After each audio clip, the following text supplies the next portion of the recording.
winja go kan mana wacho na chiwo nyaka statement ma discuss number one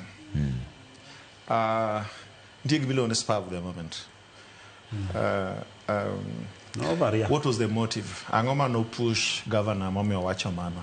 And personally, apparently, both of which apparently no say clarify. No lero statement. So I brought me a benefit of doubt.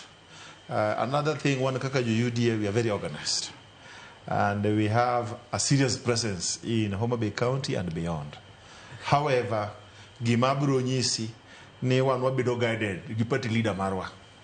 So party leader Marwa UDA ka, bende one again independence as party stakeholders. So party leadership bende bureau guide were also in consultation.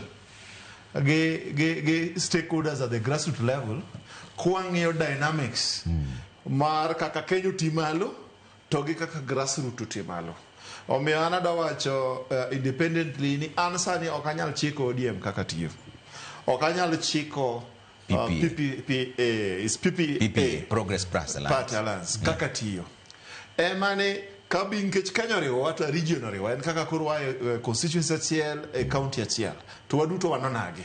Wanyalo mawacho ni as much as we are competing to pend chik mar piem wacho nango. Iwija e Kenya ka. To mano ero emwadhi luwo. Modong machielo en niya ni to jothurwa bende oyie kod PPA, boyie kod candidate mare, boyie kod UDA, to boyie kod candidate for specific seat mar ja UDA no. Kata mana ja UDA. Gi chama mamoko nyaka independent ni ponitie thurwa. Omiyo adwa wacho authoritative ni ok adwa speculate based on statement is purely on spur of the moment. Samoro jatelo no lose jatelo musiepe ne kata kineno dengo modengo godo. Ne ng'ama odengo kaluwore kod chalo gima nitiere ne gi joma notiyo kanyakla. Koro ng'ama oywago osiepe ne koywago to pok en gi both moro kaluwore gi emotions.